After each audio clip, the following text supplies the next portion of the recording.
Bom dia, pessoal. Hoje finalmente a gente terminou a aula passada com revisão de álgebra linear e aí hoje finalmente a gente volta para o cálculo e aí vamos então fazer cálculos de várias variáveis, né? Na primeira aula a gente estava vendo que uma ideia central assim nesse cálculo com várias variáveis é a gente aproximar uma função de um RP num RQ e por uma transformação linear, né? Mas a gente viu também que a situação era muito mais fácil quando o domínio é simplesmente R, né? Você pode imaginar como alguma coisa que ao longo do tempo vai variando a posição, ou a velocidade, ou qualquer quantidade vetorial. Então, ao longo do tempo vai variando e a gente viu que nesse caso o cálculo de várias variáveis, quando é várias só no contradomínio, era muito fácil, né? Por que era fácil? Bom, essencialmente porque quando você calcula a taxa de variação com a variação do tempo, taxa de variação da função f pela variação do tempo, as quantidades vetoriais estão todas aqui em cima, que não faria sentido dividir por uma quantidade vetorial, mas o que a gente tem é uma diferença de dois vetores, que a gente faz coordenada a coordenada. A gente tem o produto por um escalar, que é 1 sobre ΔT. O produto por escalar a gente faz coordenada a coordenada. E a gente tem um limite.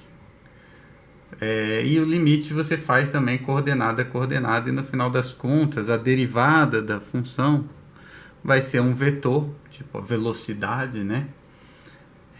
Da variação dessa função f. Vai ser um vetor e o cálculo vai ser feito coordenada a coordenada. Então a derivada de f vai ser a derivada da primeira coordenada, a derivada da segunda coordenada, a derivada da terceira coordenada e assim por diante. Tá? Então era muito fácil por conta disso. A gente reduzia o problema para o cálculo de uma variável só de modo muito fácil, porque quando você olha as coordenadas da função f, se você olhar só a coordenada x, você vai ter uma função de r em r. E isso a gente volta para o cálculo 1, né? Cálculo de uma variável só. Só lembrando um outro jeito de falar sobre a derivada. Quase que não cabe aqui. É dizer que eu estou tentando pegar a função f, aproximar ela no ponto A. Quer dizer, eu vou pegar uma variação e comparar com o valor da f no ponto A. Isso é o ΔT vezes a velocidade, né? Quer dizer, se você ignorar essa parte aqui, o resto, o que eu tenho aqui é dizendo que eu tinha, por exemplo, uma posição e a minha nova posição, se eu aproximasse a minha função por alguma coisa que tivesse uma taxa de variação constante, seria a variação ΔT vezes essa taxa de variação, né? Velocidade vezes o tempo. Então, é a posição inicial mais velocidade vezes o tempo. Isso seria uma aproximação dessa função f já mais ΔT. Só que tem um resto, e esse resto ele satisfaz isso daqui. Na verdade, essencialmente, essa função r, ela no zero vale zero. Isso a gente conclui daqui, fácil. Porque quando ΔT é zero, fica f de a igual a f de a mais zero mais r de t. Então, isso aqui é zero. E a derivada dela também é zero no zero. Então,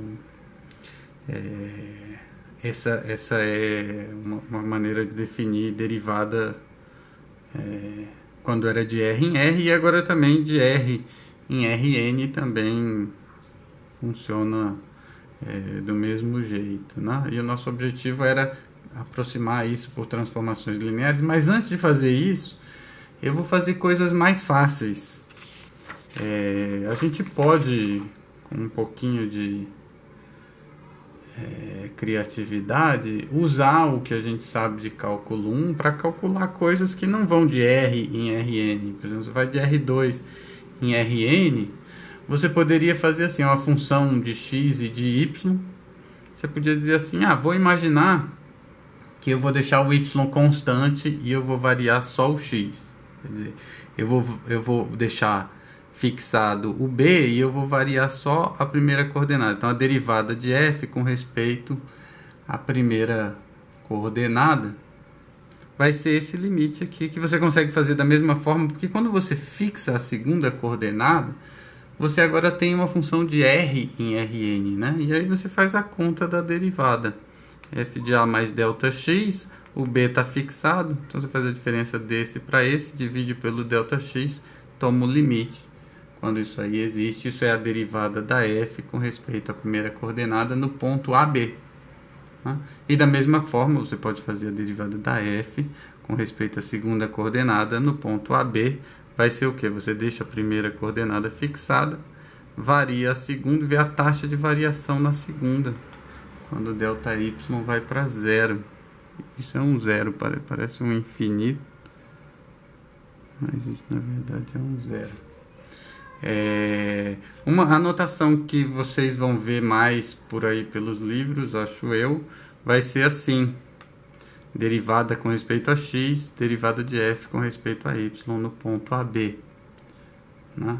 Eu não sei quem falou que a primeira coordenada é x e a segunda é y, mas fica todo mundo entendido quando a gente fala assim. A gente concorda que a derivada com respeito a x, apesar da função f não tem nada a ver com a letra x, mas isso é a derivada com respeito à primeira coordenada, isso é a derivada com respeito à segunda coordenada. Uma outra anotação, que eu não botei aqui, mas seria assim: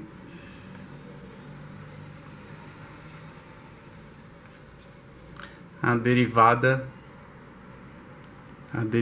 com respeito a x da função f no ponto AB. No lugar do 1 aqui, as pessoas se sentem mais à vontade se elas botarem a letra x. Tá bom, né? Então, isso a gente está fazendo e está chamando de cálculo de várias variáveis, mas no fundo aqui no domínio o que a gente está fazendo é tratando o b como sendo constante e variando aqui o a. Né?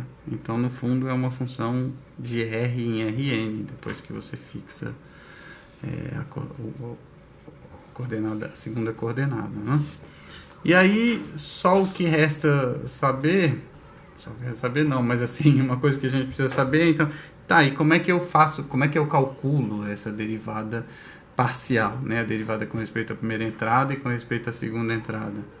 Bom, é cálculo 1, é cálculo de uma variável só. Você pega, por exemplo, essa função aqui de R2 em R, poderia ser qualquer coisa aqui, eu botei em R para ficar mais fácil, mas você está convidado a pegar um monte de exercício aí e fazer, mas essencialmente eu tenho uma função que pega x e y e leva nisso aqui. Quando eu vou fazer a derivada com respeito a x, feio esse meu x, né? Mas aqui é um x aqui também. Quando eu vou fazer a derivada com respeito a x, o que eu vou fazer? Eu vou pegar essa função aqui e vou tratar y como sendo constante, porque no fundo é isso, você vai deixar o y constante e vai variar só o x. E aí, se você se importa com as letras, você imagina que o y é na verdade um k, e aí fica assim: x ao cubo dá 3x ao quadrado, mais x vezes y ao quadrado. Esse y ao quadrado é uma constante, então a derivada de x vezes uma constante, que é essa constante, mais a derivada de uma constante, que é zero. Né? E aí você pode fazer a mesma coisa com respeito a y. Trata o x como sendo constante, então a derivada de uma constante é zero. Trata o x como sendo uma constante, então a constante vezes y ao quadrado, a derivada disso é 2xy. E 3 vezes y, a derivada disso com respeito a y é 3. Aí você faz a conta. É só cálculo 1. Então, a aula de hoje é isso. Essa é a coisa mais fácil, na minha opinião, desse curso, é a derivada parcial. Isso vai ser inspiração para a próxima aula. Na próxima aula a gente vai falar de derivada direcional.